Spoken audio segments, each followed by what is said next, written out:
침묵, 자신에게 몰입할 때 들리는 내면의 소리. 우리는 스마트한 시대에 살고 있다.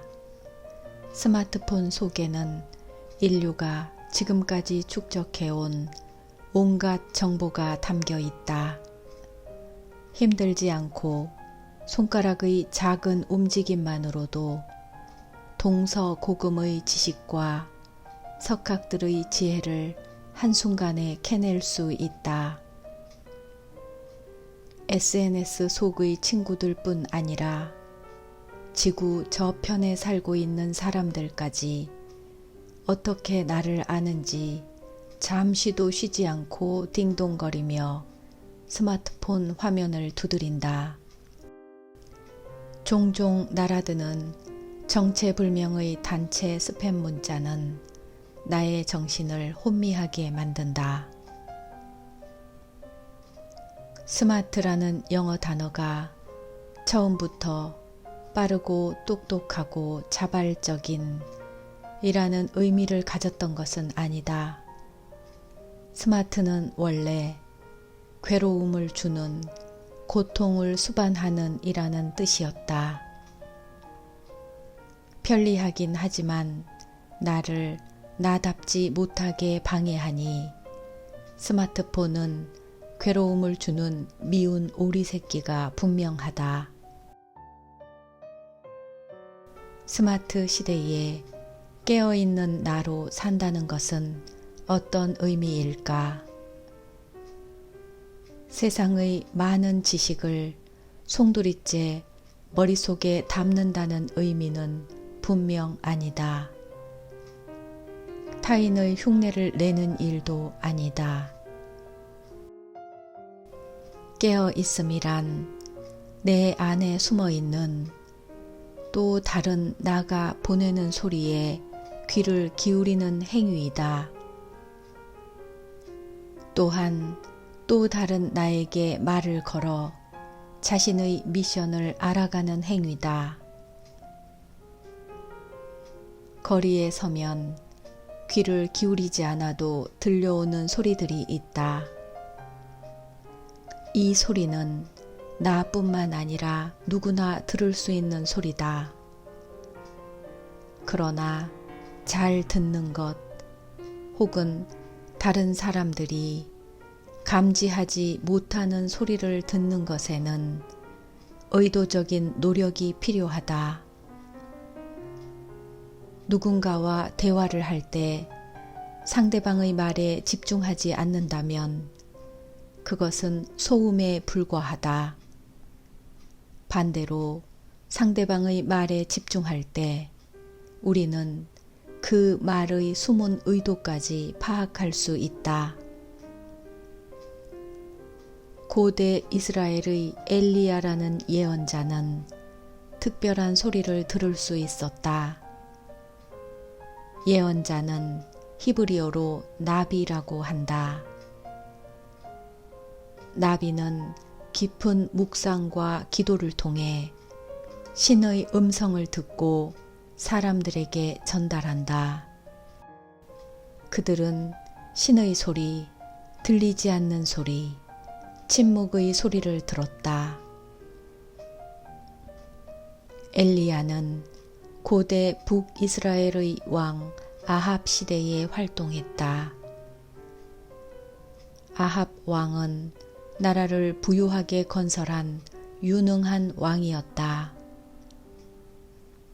아합은 이스라엘 동편에 위치한 나라 아람을 정복해 영토를 확장하였다. 또한 해상 강국인 페니키아 출신의 이세벨과 결혼해 지중해 상권을 장악했다. 겉으로는 나라가 부유해진 것처럼 보였으나 현실에서는 부익부 빈익빈 현상이 심화됐다. 당시 지식인들은 아합과 이세벨이 추진하는 배금주의의 노예가 되어 불의한 사회체제를 유지하는 선봉에 서 있었다. 이때 등장한 예언자가 바로 엘리야다. 엘리야는 이스라엘이 선진사회가 되려면 구성원 각자가 자신의 마음속에 숨어있는 보화를 발견해야 한다고 촉구했다. 여기서 보화란 타인의 기준이나 욕망을 쫓아가는 집단적 배금주의가 아니다. 그것은 자신만의 위대한 무언가다. 그래서 엘리야는 배금주의를 부추기며 아합 왕에게 아부하는 950명의 예언자들과 정면 대결한다. 950명의 부하 뇌동하는 지식인들과 한 명의 지식인이 고대 이스라엘의 영적인 부활을 위해 대결한 것이다. 엘리야는 한 가지를 요구한다. 이 촉구를 종교적으로 말하면 회개다. 회개하다는 라틴어로 아기테 파이니텐디암이며 이는 고해성사하라는 의미를 갖고 있다. 이로써 회개가 고해성사를 뜻하는 말과 동일시 됐다. 그러나 신약 성서에 기록된 고대 그리스어 문장을 보면 회개하라의 원래 의미는 마음을 바꿔라이다.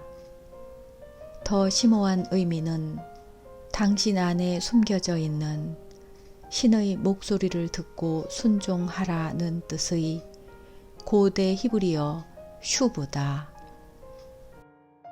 회개란 다른 사람이 만들어 놓은 틀과 규율을 어겨서 그것을 후회하고 다시는 그렇게 행동하지 않겠다는 결심이 아니다. 회개란 자신의 시면을 들여다보고 그 안에서 흘러나오는 신의 미세한 목소리에 반응하는 영적인 운동이다. 아합과 이세벨은 자신의 통치를 방해하는 예언자 엘리야를 죽이려 하고 엘리야는 목숨을 부지하기 위해 도망치는 신세가 된다. 40일 동안 밤낮으로 걸어 아무도 살지 않는 황량한 불모의 땅에 들어선 그는 화산 분출로 이루어진 험준한 산속 동굴에서 새우잠을 청한다. 일생을 국가와 민족을 위해 산 엘리야였건만 돌아온 것은 왕으로부터의 살해 위협뿐이었다. 엘리야는 이제 경계와 시면의 장소인 동굴에서 자신의 삶을 바라보기 시작한다. 그는 아무런 소리도 들리지 않고 아무것도 보이지 않는 동굴에 누워 자신을 관찰했다. 나는 누구인가? 바로 그 순간 그는 자신에게 말을 거는 어떤 소리를 들었다. 인간의 귀로는 들을 수 없을 만큼 작디 작은 소리. 이 소리는 누구나 들을 수 있는 소리가 아니었다. 자신에게 온전히 몰입할 때 비로소 들리기 시작하는 내면의 소리였다. 엘리야는 마음의 소리를 듣자마자 불평을 쏟아냈다. 일생을 올바르게 살아왔는데 차라리 죽는 편이 낫겠다. 그러자 마음의 소리가 말을 했다. 나는 내가 찾아다닌 바로 그 신이다. 지금 내 앞에 내 모습을 드러내겠다. 산 위에서 나를 찾아보아라. 돌연 거센 바람이 불어 산이 쪼개지고 지진이 일어나면서 화산이 분출하고 용암이 넘쳐났다. 하지만 그 속에 신은 없었다. 불이 휩쓸고 지나간 한참 뒤에야 어떤 미세한 소리가 들려왔다. 바로 섬세한 침묵의 소리였다. 그 순간 엘리야는 섬세한 침묵의 소리가 다름 아닌 신이라는 사실을 깨달았다. 신이란 외부에 있는 존재가 아니라 자신의 마음의 소리, 온 마음을 집중할 때 비로소 들을 수 있는 침묵의 소리임을 깨달았다. 엘리야는 삶과 죽음의 경계에서 마음속 깊이 숨어 있던 자신의 소리를 듣게 된 것이다. 침묵의 소리는 침묵과 소리가 합쳐진 형용 모순이다. 이를 수식하는 섬세한 침묵의 소리는 몰입을 통해서만 들을 수 있다. 예루살렘이라는 가시적인 공간을 떠나 인간의 마음속으로 들어온 신은 자신의 목소리를 들을 수 있는 혁신자를 기다린다. 만일 우리가 각자의 심연으로 들어가 그 침묵의 소리를 들을 수 있다면 우리는 그곳에서 신을 발견하게 될 것이다. 함석헌 선생은 그대는 골방을 가졌는가? 라는 시를 통해 우리에게 묻는다. 그대는 골방을 가졌는가?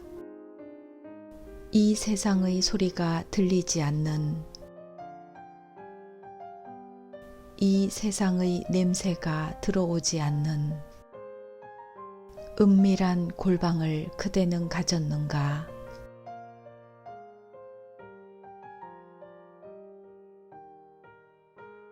그대 마음의 내 문 밀밀히 닫고 세상 소리와 냄새 다 끊어버린 후 맑은 등잔 하나 가만히 밝혀만 놓으면 극진하신 님의 꿀 같은 속삭임을 들을 수 있네.